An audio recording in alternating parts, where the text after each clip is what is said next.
Alright, so let's finish up here real quick with the first derivative test. So we talked about basically the first derivative test is you find your critical numbers, set up a number chart, and you're looking for where the slope changes direction. For a relative minimum, we're looking for the slope goes from a negative to a positive. For a relative maximum, where the slope goes from positive to negative. And if there is no change, we say it's neither a maximum nor a minimum. So here's an example. We're given the signs of the slope of a function. And the first thing we're told is that the derivative, that the slope is negative, and remember, that's what this tells us right here, that we have a negative slope for any value less than negative 2.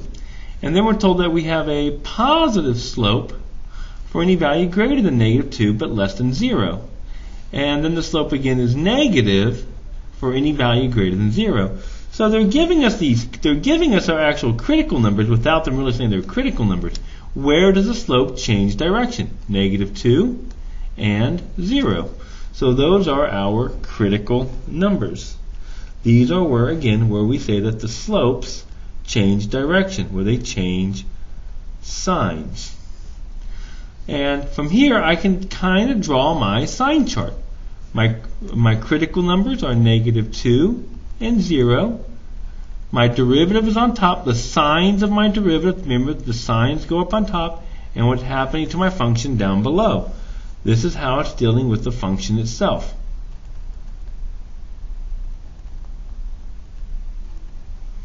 Between negative infinity and negative 2, we're told that the slope is negative, so it's going down like a disco clown. Between negative 2 and 0, we're told the slope is positive, so it's going up like a disco duck.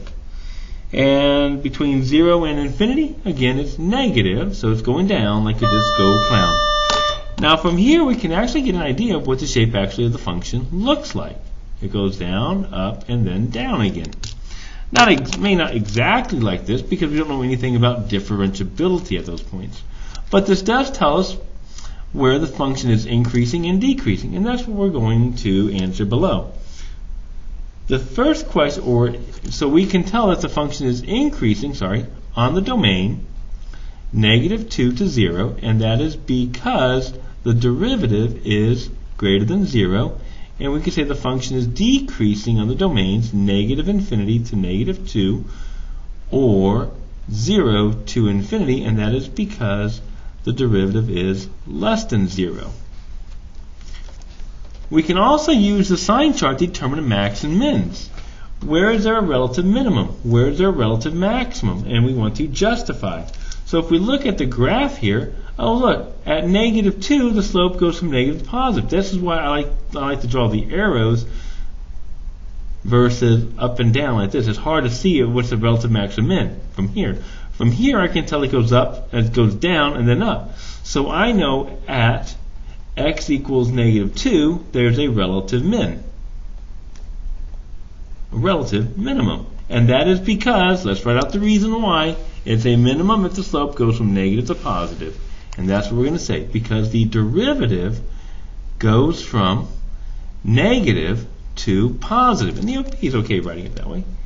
And at x equals 0, the slope goes up and then down, there's a relative max. So we can say at x equals 0, there's a relative maximum, and that is because the derivative this time goes from positive slope to a negative slope.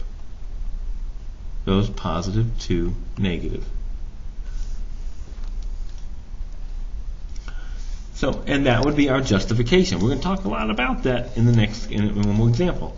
So the next one, an example after this one. Supply the appropriate inequality for the indicated value to C. If g of x equals f of x minus 4, so we're going to use the same graph up here. So we want to find out g prime of 1. Well, we know g prime of x equals f prime of x. So g prime of negative 1 will be the same as f prime of negative 1. Well, where is negative 1 on my graph? It's right here. It's in the positive region, so we know that this is greater than 0. So greater than. If I'm looking for g prime of x of x plus 7, take in g prime negative 8. Got to take that derivative. We're going to get f prime of x plus 7. So g prime of negative 8 would become f prime of negative 8 plus 7, which is f prime of -1, which we know from here it's already positive, greater than 0. And that would be our answer there. All right, let's take a look at putting everything here together. We're going to take a look at one more example, and this will be the end for day 1. We'll continue the rest on day 2. So for here, we want to determine where the function is increasing, decreasing, relative maximums, and relative minimums. Notice there are 4 things to find here. This is a lot of points on the AP. So, and in my tests. So we know we're going to have, anytime we're talking about increasing or decreasing, max and mins, we need the derivatives. So I'm going to take my derivative, which is 3x squared minus 12x. Find your critical numbers. These are where the derivative is 0 or where the derivative does not exist. I don't need to worry about D and E because there's nothing that won't work here. For 0, I know I can factor out a 3 and an x. I'm going to get x minus 4 equal to 0. So we get x equals 0, x equals 4. Write your sign chart. This is the most important part right here. I want to see this. The AP wants to see this. They want to show your work. Okay? So if my sign chart, my critical numbers are 0 and 4. On top we're talking about the slope, f prime of x. Now, I'm going to write out my derivative, the one I'm going to use. We'll talk about why I'm going to use my factored form here in just a moment. And down below is how does it make the function look, f of x. So I'm going to pick a value I know less than 0. We've done sign charts before, so I'm going to pick a value less than 0. X equals -1. And that's why I like the factor form. I'm going to plug it in here. If I let x be -1, I'm going to get a negative value. -1 minus 4, I don't know what that is, but it's negative. And 2 negatives make a positive. So it says before 0, everything is positive slope. Pick a value, x value between 0 and 4. Let x be 1. Go simple. Positive. 1 minus 4 is negative. And a positive and a negative, of course, make a negative. So it says between 0 and 4, the function's going down, like a disco clown. And then pick something greater than 4. 5. I don't know. Just be simple. 3 times 5 is positive. I'm only worried about the signs. Remember that. 5 minus 4 is positive. And that's positive, so everything here is going up.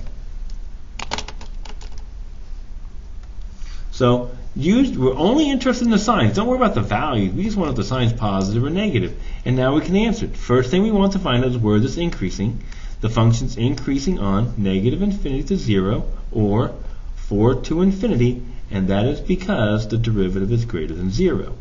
We are decreasing on 0 to 4, and that is because the derivative is less than 0. And now we want to talk about relative max. Where is there a relative maximum? Is there any place in the graph where the slope goes up and then down? Yeah, take a look here. At 0. Now, a relative max is a point at x equals 0, and that is because the slope the derivative goes from positive to negative. Talk about the change in slope. Where is there a relative minimum? Well, minimum is a small point. It's a point. So at x equals 4. And that is because the derivative goes from negative to positive. Alright, and there's your 4 answers right there. Now, what am I looking for what are we looking for when we grade these? Do you have your derivative? Do you have your critical numbers?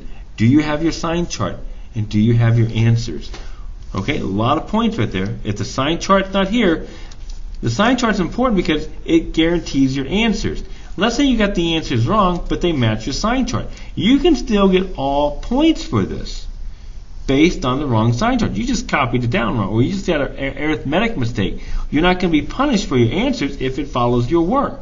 But if you don't have the right sign chart and you have the wrong answers, you get 0 points for any of that. So make sure you have your sign charts. I will mark it wrong if you don't have those. All right, I'll see you guys, or your teacher could mark it wrong if they don't have those, okay? I'll see you guys later. Bye-bye.